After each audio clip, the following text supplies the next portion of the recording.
22. Ryan didn't reply. I searched through the mist for him, but the smoke billowed around me, too thick, too black to see through.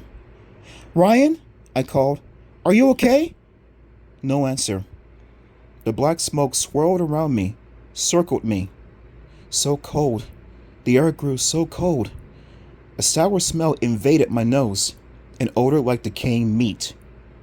As the dark mist circled, I began to see shapes. I saw round heads and thin legs, curling tails, floating together in the billowing mist. Cats. Dead cats, I realized. Ghost cats, floating up from their graves. Dozens of ghost cats, swirling darkly and around me, their gray eyes glowing dully. The sour smell swept over me. The air grew colder. I shivered. No, please! I tried to move. I had to get out of there. But the cats and the smoke whirled around me like a dark tornado. The cats eyed me silently, spinning, spinning, in the mist. Part of the mist. Smoke and ghostly cats whirling faster and faster. I'm trapped, I realized. I can't see, and I can't move. Ryan? I called. Have they trapped you too? No answer. I started to choke on the smoke. I covered my nose and my mouth with one hand, shielded my eyes with the other. Can I run through them? I wondered. Are they only smoke? Not solid at all? Can I run through them and escape? The sour odor forced its way into my nose. Coughing, I raised my eyes to the dark, swirling cats. I held my breath. I steadied myself, and then I lowered my head and started to run. I hit the swirling, smoky tornado with my shoulder. The blackness washed over me, swallowed me, spun over me. I forced myself forward, my head lowered, my shoulder down.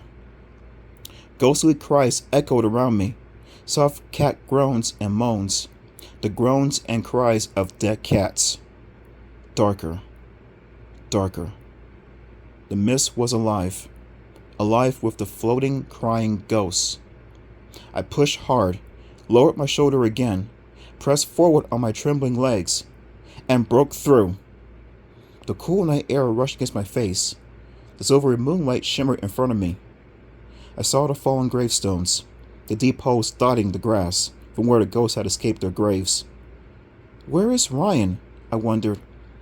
I called out to him, but the cries and moans of the ghost cats behind me drowned out my shouts.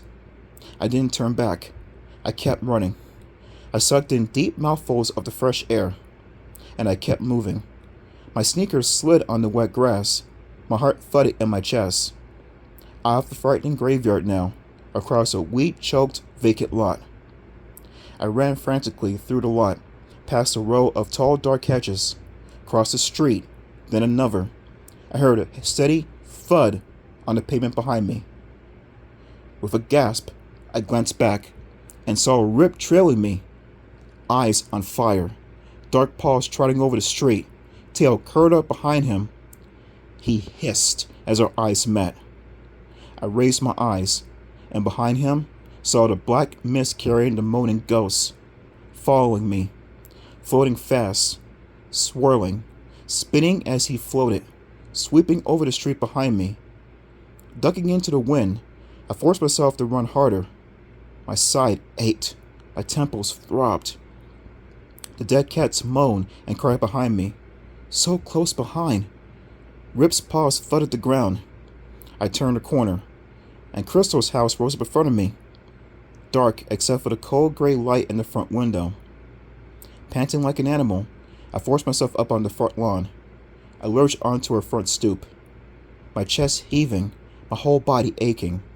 I raised both hands and pounded on the front door, pounded with all the strength I had left.